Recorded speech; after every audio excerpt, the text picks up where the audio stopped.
नमस्कार साथियों की फैक्ट में आप सभी का स्वागत है। उम्मीद करता हूं कि आप सभी लोग बेहतर होंगे। सभी राष्ट्रवादी भाई बहनों से अपील रहेगी कि चैनल को सब्सक्राइब कर लीजिएगा, वीडियो को लाइक करिएगा, अधिक से अधिक शेयर करिएगा। दोस्तों, बिहार में जो खेल चल रहा है वो तो चल ही रहा है। उत्तर प्रदेश में जो खेल चल रहा है वो बहुत अल्टीमेट है। और ये एनडीए अलायंस में राहुल गांधी की यात्रा जैसे असम में घुसी तो असम में जो बवाल हुआ, उसके बाद बंगाल में घुसी, बंगाल में ममता बनर्जी, फिर बिहार में घुसने वाली थी, उससे पहले नीतीश कुमार। बिहार से जब यूपी में आएगी तो भी जो दशा दिख रही है आज के डेट में वो ठीक नहीं दिख रही है। और अखिलेश यादव ने एक तरीके से कांग्रेस से बदला लिया है। और बदला किसका लिया है? मध्य प्रदेश के विधानसभा चुनाव में अखिलेश यादव के पार्टी से मीटिंग करने के बाद भी अखिलेश यादव को एक भी सीट नहीं दी गई थी। और कमलनाथ ने अखिलेश वखिलेश कह दिया था। कौन अखिलेश वखिलेश? पत्रकारों ने जब इस पे बात की थी, उसके बाद अखिलेश यादव ने इतना प्रचार किया मध्य प्रदेश में, हालांकि उनको बहुत वोट नहीं मिले, लेकिन इतना प्रचार किया और साथ के साथ बोलते रहे कि कांग्रेस बहुत चालू पार्टी है। अगर हमको पता होता कि विधानसभा के लेवल पे गठबंधन नहीं करते तो हम दिल्ली नहीं जाते। अब अखिलेश यादव ने ऐसा क्या कर दिया? हालांकि बिहार के खबर के बीच में यह खबर दब गई, लेकिन ये बड़ी महत्वपूर्ण खबर है। अखिलेश यादव ने एक ट्वीट किया और एक तरफा घोषणा कर दी कांग्रेस को 11 सीट देने के लिए। बवाल यहीं से शुरू हुआ। अखिलेश यादव ने ट्वीट किया। ट्वीट में क्या लिखा अखिलेश यादव ने? कांग्रेस के साथ 11 मजबूत सीटों से हमारे सौहार्द गठबंधन की अच्छी शुरुआत हो रही है। यह सिलसिला जीत के समीकरण के साथ और भी आगे बढ़ेगा। इंडिया की टीम और पीडीए की रणनीति इतिहास बदल देगी। यह अखिलेश यादव का ट्वीट था। 1.8 मिलियन लोगों ने इसको देखा है। समझिएगा, 18 लाख लोगों ने। ये अखिलेश यादव की तरफ से था। लेकिन जब इस पे कांग्रेस की प्रतिक्रिया आई तो इसमें अखिलेश यादव की चालाकी पता चल गई। दरअसल गठबंधन हो नहीं रहा है। बार बार सारे इनके साथी कहते थे कि जल्दी जल्दी सीट शेयरिंग की बात कर ली जाए, सीट शेयरिंग हो जाए, सीट शेयरिंग हो जाए। सीट शेयरिंग हो नहीं पाई। 5-5 6-6 मीटिंग हो गई इनकी, लेकिन इस पे कोई बात नहीं हुई। बात सिर्फ क्या होती थी कि हाँ, प्रगति हो गई है, ये चल रहा है, आधे रास्ते पहुंच चुके हैं। रामगोपाल यादव का बयान था इस पे कि आधे आधे रास्ते पहुंच चुके हैं, आधा रास्ता और तय करना है। अखिलेश यादव ने कहा कि मेरे ऊपर एक गठबंधन टूटने का ब्लेम आए उससे पहले अब कितनी सीटें कांग्रेस को देनी उसका प्रोजेक्शन दे दिया जाए। लोग ये भी कह रहे हैं कि उत्तर प्रदेश के 80 सीटों में कांग्रेस को 11 सीटें अखिलेश यादव ने इसलिए कही कि ये अखिलेश यादव की तरफ से कांग्रेस को सगुन है, 11 का शुभ। ये जो मिल रही है इसको ले लो, इससे ज्यादा सीटें नहीं मिलने वाली। उधर आरएलडी भी गठबंधन में है, उसको 7 सीटें। अब सोचिए, उत्तर प्रदेश में आरएलडी को 7 सीटें और कांग्रेस पार्टी को 11 सीटें और 62 सीटों पे अकेले अखिलेश यादव उत्तर प्रदेश में चुनाव लड़ेंगे। संभव हो सकता है कि एक अपना दल कमेरावादी जो दूसरा धड़ा है अपना दल का, उसको एक सीट ये दे दे अपनी तरफ से अखिलेश यादव। तो 61 सीट पे तो अखिलेश यादव लड़ने की तैयारी कर चुके हैं इस ट्वीट के बाद। लेकिन जो प्रतिक्रिया कांग्रेस की तरफ से आई वो बड़ी तीखी प्रतिक्रिया थी। प्रतिक्रिया क्या थी उसको भी देख लेते हैं। अखिलेश यादव ने कांग्रेस को दी 11 लोकसभा सीटें, फैसले से संतुष्ट नहीं कांग्रेस। लोकसभा चुनाव की तैयारियों में जुटी कांग्रेस के लिए यूपी से अहम खबर सामने आई। समाजवादी पार्टी ने कांग्रेस को राज्य में 11 सीटें ऑफर की। राज्य में कुल 80 लोकसभा सीटें हैं। इससे पहले सपा आरएलडी को से गठबंधन कर चुकी है और उसको 7 सीटें दे दी गई। हालांकि उस पर भी कोई बहुत कारगर प्रतिक्रिया नहीं आई। प्रदेश कांग्रेस ने जताई नाराजगी। सबके ट्वीट आ गए कांग्रेस की तरफ से। जयराम रमेश जो इस समय पर्सनल असिस्टेंट हैं राहुल गांधी के, ऐसा माना जाता है कि जो राहुल गांधी बोलते हैं वही जयराम रमेश बोलते हैं। खड़गे क्या बोलते हैं, खड़गे के विषय में क्या चीजें हैं, खड़गे कांग्रेस के अध्यक्ष हैं, उसके बारे में जयराम रमेश को नहीं पता होता। लेकिन सोनिया गांधी की क्या मंशा है और राहुल गांधी की क्या मंशा है, इसके बारे में खड़गे साहब को, जयराम रमेश को सब कुछ पता रहता है। इन्होंने कहा, जयराम रमेश ने, कि अखिलेश की पोस्ट जो आई है उसके बारे में मुझे पता चला है, लेकिन अभी तो बातचीत जारी है। इस तरीके के कोई गठबंधन, तो इस तरीके का कोई सीट शेयरिंग फार्मूला हुआ ही नहीं है। समझिएगा, अखिलेश यादव कह रहे हैं सौहार्दपूर्ण तरीके से 11 सीटों पे गठबंधन हो गया है, और कांग्रेस पार्टी कहती है, जिसको उस 11 सीटें मिली है, जो इस अलायंस की सबसे बड़ी पार्टनर है, जिसको अपने युवराज को प्रधानमंत्री बनाना है, वो कहता है कि हुआ ही नहीं है। तो इसका क्या मतलब निकाला जाए? अच्छा, अब कांग्रेस के जो प्रदेश अध्यक्ष है अजय राय ने कहा कि मेरी जानकारी में ये सब बातें नहीं है, मुझे जो जानकारी है कि अभी बातचीत चल रही है, मुकुल वासनिक के नेतृत्व में जो कमेटी बनी है वो समाजवादी पार्टी के सीनियर लीडरों से बातचीत कर रही है। 11 सीटों के समझौतों को लेकर के कोई बातचीत मेरे संज्ञान में नहीं है और अभी कुछ भी फाइनल नहीं हुआ है।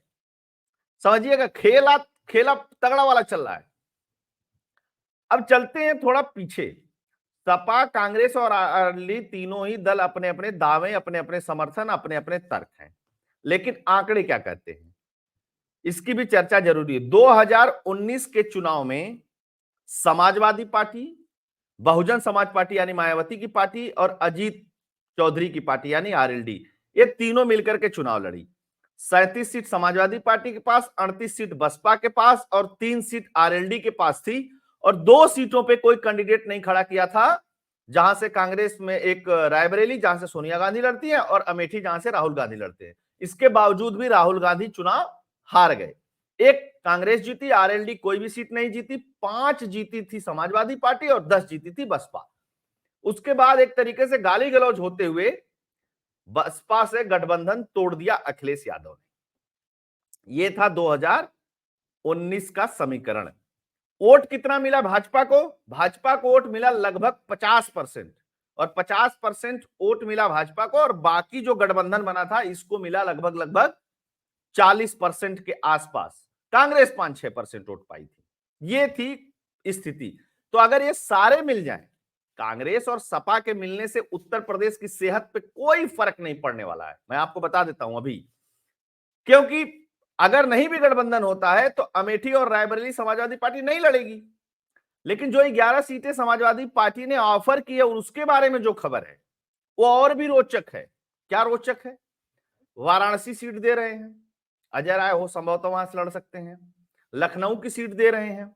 ऐसी ऐसी सीटें दे रही है समाजवादी पार्टी जिसपे कांग्रेस जीत ही नहीं सकती है, फाइट में ही नहीं है, कहीं दूर दूर तक नहीं है, आप समझिएगा।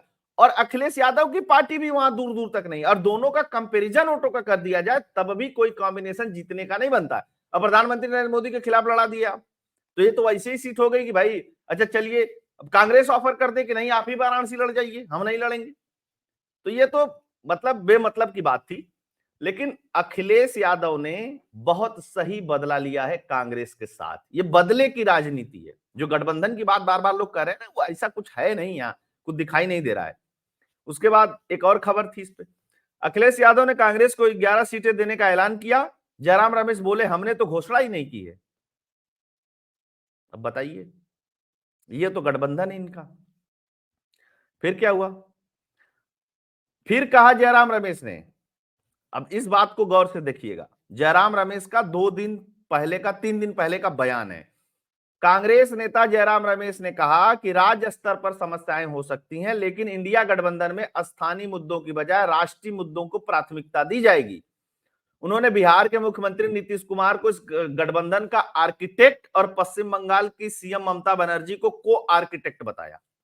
अब समझिएगा, आर्किटेक्ट छोड़ करके जा रहा है और जो को आर्किटेक्ट है वो चुनाव लड़ने के लिए तैयार नहीं है गठबंधन में। समझिएगा, ये जो चाइनीज पत्रकार दिन भर माहौल बनाते हैं ना, अरे अरे एकदम तगड़ा गठबंधन बन गया, मोदी हारने वाले हैं, मोदी हारने वाले हैं। सच्चाई ये है, जब तक ममता बनर्जी ने मना नहीं किया था, राहुल गांधी अभी बंगाल में घुसे नहीं थे, तब का ये बयान है। किसका? जयराम रमेश का। जयराम रमेश इस समय मतलब राहुल गांधी और जयराम रमेश में कोई बहुत अंतर नहीं है, एकदम गुरु बने हुए हैं, चाहे पीए बने हुए हैं, जो भी कह लीजिए, चाहे मैनेजर बने हुए हैं।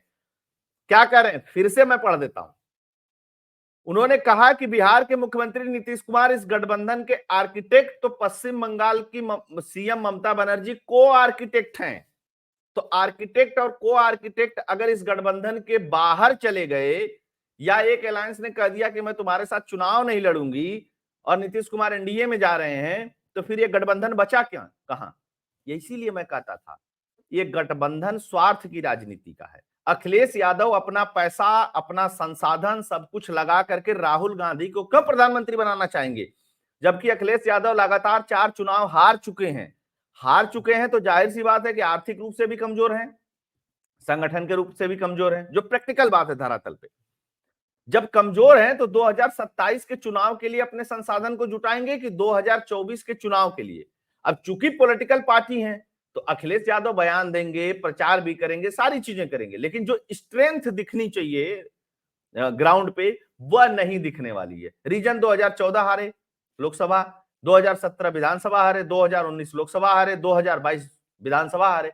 इतना हारने के बाद कांग्रेस पे दाव क्यों लगाएगा? एक मैं प्रैक्टिकल बात कर रहा हूं, राजनीति में जो सामने दिखता है वो होता नहीं है, पर्दे के पीछे कुछ और होता है और सामने दिखता है कुछ और, बयान देने के लिए बातें होती है कुछ और। मेरा यही मत था और इसीलिए मैं कहता था ये गठबंधन टिकेगा नहीं, ये गठबंधन चलने वाला नहीं है। क्यों ममता बनर्जी अपनी सीटें दे दें बंगाल में कांग्रेस पार्टी को, जबकि उसका जनाधार नहीं है? क्यों लेफ्ट को जिंदा कर दें ममता बनर्जी, जब ममता बनर्जी लेफ्ट के खिलाफ ही बंगाल में पॉलिटिक्स की थी? तो प्रैक्टिकल बातें हैं। अब इनके पास, कांग्रेस के पास क्या है इसका विकल्प, इसका जवाब क्या है? वो कहती है कि देखो अगर हमारी सरकार आ जाएगी तो ईडी सीबीआई में तुम लोगों को छूट मिल जाएगी, खूब करप्शन वर्प्शन करना, खूब लूटना खसोटना।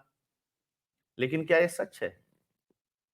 जो भी ग्राउंड पे है वो जान रहा है कि जीतना उतना है नहीं, इनके साथ जाकर के अपनी छीछा लेदर भी होनी है। और उधर प्रधानमंत्री मोदी अपनी फुल फ्लैश तैयारी में चल रहे हैं, ये भी समझिए। और इनकी अभी सीट शेयरिंग नहीं हुई, जब सीट शेयरिंग हो जाएगी तो कैंडिडेट घोषित होंगे, तब वो बेचारे प्रचार करना शुरू करेंगे। क्योंकि अभी तक तो इस पार्टी में एक कैंडिडेट को ही नहीं पता, इस अलायंस में, कि किसको लड़ना है किसको नहीं लड़ना है। तो अखिलेश यादव ने भरपूर बदला ले लिया है। अब जो मतलब है इसका कोई नहीं निकलने वाला। ये फोटो भी याद रखिएगा, ये फोटो है 2017 विधानसभा चुनाव उत्तर प्रदेश की, जब अखिलेश यादव ने कांग्रेस को 100 सीटें दी थी चुनाव लड़ने के लिए यहां पे, और उसके बाद रिजल्ट आया तो अखिलेश यादव खुद 47 पे चले गए थे और कांग्रेस पार्टी 2-3 सीटें जीती थी। ये स्थिति हुई थी। इस स्थिति के बाद भी अखिलेश यादव ने अलायंस तोड़ दिया था और अखिलेश यादव ने एक्सेप्ट किया था कि हमारी गलती थी कि हम गए राहुल गांधी के साथ, कांग्रेस पार्टी के साथ। कांग्रेस पार्टी के पास तो वोट ही नहीं था।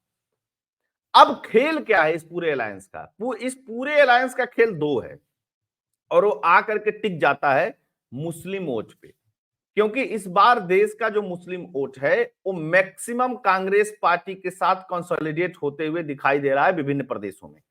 अखिलेश यादव का भी यही वोट बेस है। अखिलेश यादव मुसलमानों के बीच में मैसेज नहीं देना चाहते हैं कि मैं इस अलायंस का पार्टनर नहीं हूं, लेकिन इस अलायंस में रहना भी नहीं चाहते हैं अखिलेश यादव। इसलिए अखिलेश यादव ने पहले दांव फेंक दिया, जब कोई बात उठे अखिलेश यादव के ऊपर तो वो कह सके हमने तो 11 जीतने वाली सीटों पे ऑफर दिया था, लेकिन कांग्रेस ने एक्सेप्ट नहीं किया। यह है राजनीति। और उसके बाद गुणा गणित लगाते रहिए। यह बहुत महत्वपूर्ण खबर थी उत्तर प्रदेश से, और उत्तर प्रदेश से कहा जाता है कि यहीं से दिल्ली के सत्ता का रास्ता तय होता है, क्योंकि सर्वाधिक सीटें अगर कहीं है तो उत्तर प्रदेश में है 80 सीटें, और वर्तमान में भाजपा के पास 64 सीटें हैं अलायंस के साथ मिलकर के उत्तर प्रदेश में। तो क्या होगा इसको देखेंगे, लेकिन अखिलेश यादव ने अपना दांव चल दिया है। अभी नीतीश कुमार के ऊपर कुछ आएगा, कुछ अपडेट आएगी तो उस पर बात करेंगे। आप लोग जुड़े, बहुत अच्छा लगा। सभी लोगों से आग्रह रहेगा कि अगर वीडियो पसंद आया हो तो चैनल के लिए कंट्रीब्यूट करिएगा। फोन पे पेटीएम का नंबर स्क्रीन पे दिया हुआ है। अधिक से अधिक लोगों तक शेयर करिएगा, लाइक करिएगा, आशीर्वाद बनाए रखिएगा। धन्यवाद। जय हिंद, जय भारत, जय श्री राम।